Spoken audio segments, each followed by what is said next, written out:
নিহতদের রক্তের বদলা নেয়ার হুমকি শেহবাজ শরীফের, হামলার বিষয়ে সর্বদলীয় বৈঠকে মোদি, দিল্লিতে ইরানের পররাষ্ট্রমন্ত্রী। মধ্যপ্রাচ্য নিয়ন্ত্রণ প্রতিষ্ঠায় গাজায় ওয়াশিংটনের নেতৃত্বে সাময়িক প্রশাসন গঠনের পরিকল্পনা, তীব্র বিরোধিতা হামাসের। এবং গাজায় হামলা চালিয়ে যুদ্ধবিরতির আলোচনা অর্থহীন বলছে হামাস, নেতানিয়াহুকে থামাতে আন্তর্জাতিক সম্প্রদায়ের প্রতি আহ্বান।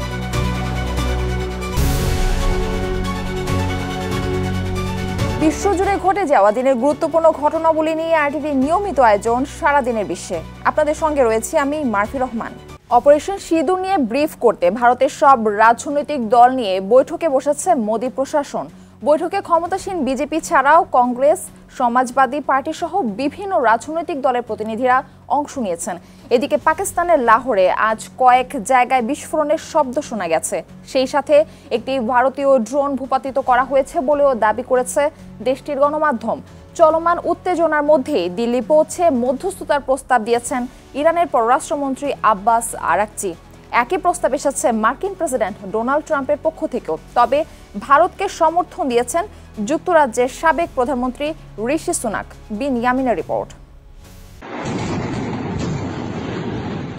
কাশ্মীরের পেহেলগামে হামলার জেরে মঙ্গলবার মধ্যরাতে পাকিস্তানে অপারেশন সিঁদুর পরিচালনা করে ভারত। এই অপারেশনের বিষয় জানাতে এবং দেশের নিরাপত্তার বিষয়ে অন্যান্য রাজনৈতিক দলকে নিয়ে বৈঠকে বসেছে মোদি সরকার।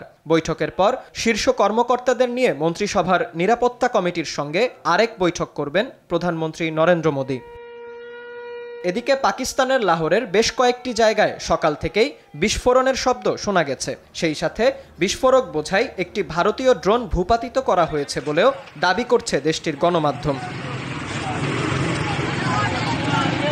বুধবার রাতে জাতির উদ্দেশ্যে ভাষণে ভারতের বিরুদ্ধে বদলার হুঁশিয়ারি দেন পাকিস্তানের প্রধানমন্ত্রী শেহবাজ শরীফ। ভারত হামলা করে ভুল করেছে উল্লেখ করে তিনি বলেন, শহীদদের প্রতি ফোঁটা রক্তের মূল্য দিতে হবে। एक एक कतरे का जरूर हिसाब लिया जाएगा इंशाअल्लाह। পাকিস্তান ভারত উত্তেজনার মধ্যেই ভারত সফরে এসেছেন ইরানের পররাষ্ট্রমন্ত্রী আব্বাস আরাকচি। সফরে আঞ্চলিক পরিস্থিতি স্থিতিশীল রাখতে ভারতীয় দায়িত্বপ্রাপ্তদের সঙ্গে আলোচনা করবেন তিনি। এর আগে গেল সোমবার ইসলামাবাদ সফরে পাকিস্তানের উচ্চপদস্থ সরকারি কর্মকর্তাদের সঙ্গেও বৈঠক করেন আব্বাস। তিনি জানান, চলমান উত্তেজনা কমাতে মধ্যস্থতা করতে প্রস্তুত ইরান।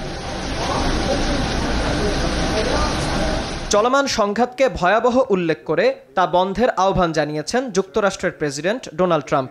হোয়াইট হাউসে এক বক্তব্যে তিনি বলেন, সংঘর্ষ নিরসনে সহায়তা করতে প্রস্তুত যুক্তরাষ্ট্র। এদিকে ভারতের অপারেশন সিঁদুরকে সমর্থন দিয়ে সামাজিক যোগাযোগ মাধ্যম এক্সে পোস্ট করেছেন সাবেক ব্রিটিশ প্রধানমন্ত্রী ঋষি সুনাক। তিনি বলেন, সন্ত্রাসীদের কোনো দায়মুক্তি থাকতে পারে না। পেহেলগামের হামলাকে কেন্দ্র করে মঙ্গলবার রাতে পাকিস্তানে হামলা চালায় ভারত। এই হামলায় নিহতের সংখ্যা বেড়ে দাঁড়িয়েছে ৩১-এ। আর পাকিস্তানের ফিরতি জবাবে ১৫ জন নিহতের দাবি নয়াদিল্লির। বিনয়ামিন, আরটিভি। পাকিস্তানের লাহোর থেকে সেখানকার সর্বশেষ খবর জানাচ্ছেন স্থানীয় সাংবাদিক ও বিশ্লেষক উরাইয়া Maqbool Abbasi. Actually, the Indian-Pakistan is basically a nuclear flashpoint. And it's not will affect the regional stability, it will certainly affect the entire stability of the world, because there is a fear that if both the nations will resort to nuclear weapons at any stage, because something, once a person, if he is a trigger happy and he enter into this situation in which he used tactical weapons like a small weapons of nuclear weapons of size, then the entire world will have a nuclear winter, which means that nuclear famine will go. The one thing is that it is very alarming at the moment for the world itself, the escalation here in the country. Second thing is that Pakistan and India both are neighboring. One is Afghanistan, and second is China, and even then Iran and other areas, which are basically at the moment very importantly involved in religious in regional which you can say conflict area. So the important thing is that this furthermore escalation in this situation will certainly raise eyes in the regional areas. The most important thing is that the people who are trigger happy, people who are war hungry, people who want the conflict in the area, people who want to sell the arms in the area. They will certainly get benefit out of it, and they will try not to get the situation peaceful. Pakistan সফলভাবে ভারতের যুদ্ধবিমান ভূপাতিত করায় শেয়ারের মূল্য বেড়েছে চীনের যুদ্ধবিমান নির্মাণকারী প্রতিষ্ঠান চেংডু এয়ারক্রাফট কর্পোরেশনের। প্রতিষ্ঠানটি পাকিস্তানকে যুদ্ধবিমান সরবরাহ করে। অন্যদিকে শেয়ারের দরপতন হয়েছে ফ্রান্সের আরেক যুদ্ধবিমান নির্মাণকারী প্রতিষ্ঠান ডাসল্ট এভিয়েশনের শেয়ারের দাম। এছাড়াও ভারত পাকিস্তান সংঘাতের নেতিবাচক প্রভাব পড়েছে দেশ দুটির শেয়ার বাজারেও। বিস্তারিত অর্ণব প্রসাদের প্রতিবেদনে। মঙ্গলবার দিবাগত রাতে পাকিস্তানের অন্তত ৬টি স্থানে ক্ষেপণাস্ত্র হামলা চালায় ভারত। এর বিপরীতে পাকিস্তানও অপারেশন সুহাগরাত নামে পাল্টা সামরিক অভিযান পরিচালনা করে। ইসলামাবাদের দাবি, অভিযানে ভারতের ৫টি অত্যাধুনিক যুদ্ধবিমান ভূপাতিত করেছে তারা। এর মধ্যে ফ্রান্সের নির্মিত ৩টি রাফায়েল যুদ্ধবিমানও রয়েছে। আর এতেই বেড়েছে চীনের চেংডু এয়ারক্রাফট কর্পোরেশনের শেয়ারের দাম। বুধবার দেশটির শেনজেন স্টক মার্কেটে প্রতিষ্ঠানটির শেয়ারের দাম 18% বেড়েছে। প্রতিষ্ঠানটি জে-10 ও জে-F-17 মডেলের যুদ্ধবিমান পাকিস্তানে সরবরাহ করে। জানা যায়, ভারতীয় যুদ্ধবিমান ভূপাতিত করতে পাকিস্তান সেনাবাহিনী এই দুই সিরিজের যুদ্ধবিমান ব্যবহার করেছিল। অন্যদিকে ভূপাতিত হওয়ায় একদিনে ব্যাপক দরপতন হয়েছে ফ্রান্সের রাফায়েল যুদ্ধবিমান নির্মাণকারী প্রতিষ্ঠান ডাসল্ট এভিয়েশনের শেয়ারের দাম। বুধবার প্যারিস স্টক এক্সচেঞ্জে প্রতিষ্ঠানটির শেয়ারের দাম 5.40 ইউরো বা 1.64% কমেছে। পেহেলগামে সন্ত্রাসী হামলার পর ভারত প্রতিষ্ঠানটির কাছ থেকে 26টি যুদ্ধবিমান ক্রয় করে। সংঘাতের নেতিবাচক প্রভাব পড়েছে ভারতের শেয়ার বাজারেও। বুধবার সকালে দেশটির বেশিরভাগ প্রতিষ্ঠানের লেনদেনে বড় ধরনের ধস নামে। সেনসেক্স প্রাথমিক পর্যায়ে প্রায় 800 পয়েন্ট এবং নিফটি 150 পয়েন্ট হারায়। নেতিবাচক লেনদেন হয়েছে মিডিয়া, ভোগ্যপণ্য এবং ফার্মাসিউটিক্যাল খাতে। এদিকে গত এক মাসের মধ্যে ডলারের বিপরীতে রুপির দর সর্বনিম্ন হয়েছে। বুধবার প্রতি ডলারের বিপরীতে পাওয়া যাচ্ছে 84.82 রুপি। হামলার নেতিবাচক প্রভাব পড়েছে পাকিস্তানের শেয়ার বাজারের সূচকেও। পাকিস্তানের করাচি স্টক এক্সচেঞ্জে সূচকের পতন হয় 6%। 2023 সালের পর এটাই একদিনের হিসাবে সবচেয়ে বড় পতন বলছে পাকিস্তানের অর্থনীতি বিশ্লেষকরা। অর্ণব প্রসাদ, RTV। ইরাক যুদ্ধের পর মধ্যপ্রাচ্যে যুক্তরাষ্ট্রের সর্ববৃহৎ সামরিক রাজনৈতিক হস্তক্ষেপ নিতে যাচ্ছে যুক্তরাষ্ট্র। গাজা ভূখণ্ডে ওয়াশিংটনের নেতৃত্বে একটি সাময়িক প্রশাসন গঠনের বিষয়ে গোপনে আলোচনা করছে যুক্তরাষ্ট্র ও ইসরায়েল। এমনটি জানিয়েছেন এই প্রক্রিয়ার সঙ্গে সংশ্লিষ্ট ও অবগত 5 ব্যক্তি। তারা নাম প্রকাশ না করার শর্তে এক প্রতিবেদনে এই তথ্য জানায় ব্রিটিশ বার্তা সংস্থা রয়টার্স। তবে গাজা শাসনকারী হামাস এই পরিকল্পনার তীব্র বিরোধিতা করেছে। বিস্তারিত রাকিব হাসানের রিপোর্টে। স্বাধীন রাষ্ট্র ফিলিস্তিনের গাজা ভূখণ্ডকে মাটির সঙ্গে মিশিয়ে দিচ্ছে বর্বর ইসরায়েল বাহিনী। শুধু ভারী অস্ত্র দিয়েই নয়, এখন খাদ্যের কৃত্রিম সংকট সৃষ্টি করে হত্যা করছে ইহুদিবাদী সেনারা। আর তাদের মূল সমর্থন দিয়ে আসছে বিশ্বমোড়ল যুক্তরাষ্ট্র।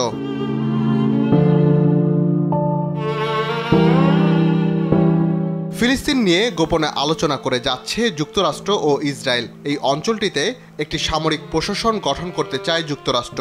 মধ্যপ্রাচ্যে মার্কিনীদের অবস্থা আরও শক্তিশালী করার লক্ষ্যে এমন পদক্ষেপের দিকে ঝুঁকছে মার্কিন প্রশাসন।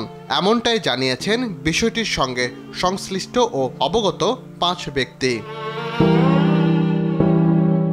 তারা বলছেন, আলোচনাটি এখনও প্রাথমিক পর্যায়ে রয়েছে।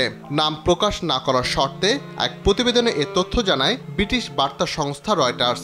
ইরাক যুদ্ধের পর এটি মধ্যপ্রাচ্যে যুক্তরাষ্ট্রের সর্ববৃহৎ সামরিক রাজনৈতিক হস্তক্ষেপ হতে পারে বলে জানান তারা।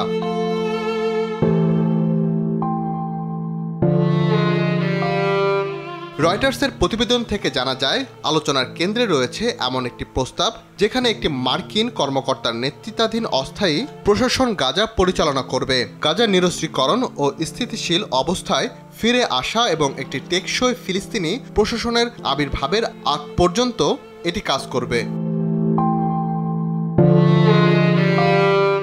প্রতিবেদনটিতে আরও বলেছে, প্রস্তাবিত প্রশাসনে অন্য দেশগুলোকে অন্তর্ভুক্ত করার চিন্তাভাবনা রয়েছে, যদিও নির্দিষ্ট কোনো দেশের নাম উল্লেখ করা হয়নি।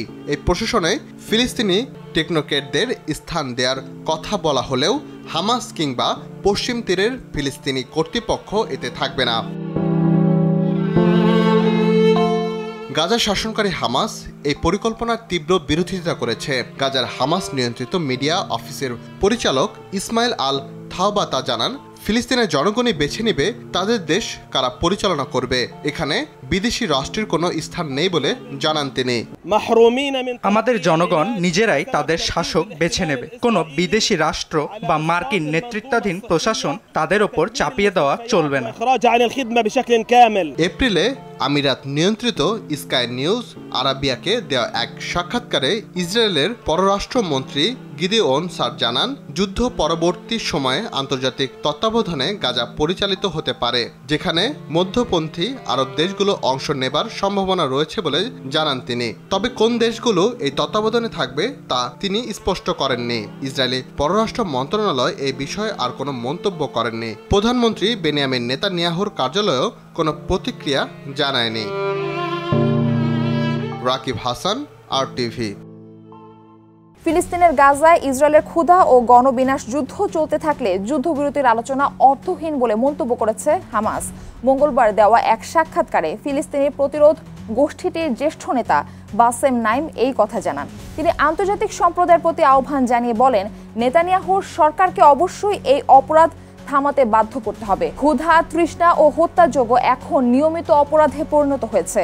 এদিকে গাজায় ইসরায়েলের হামলায় আরও 59 জন নিহত হয়েছে, আহত হয়েছেন আরও বেশ কয়েকজন।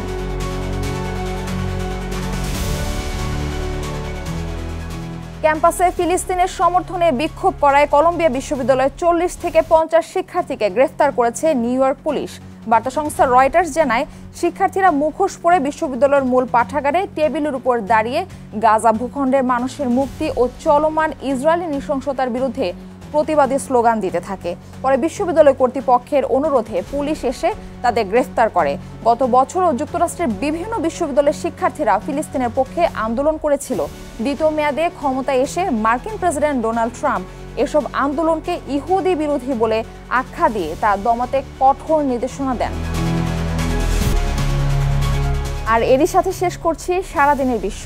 RTVর সাথেই সংযুক্ত থাকুন, মতামত জানান RTVর সামাজিক যোগাযোগ মাধ্যমগুলোতে।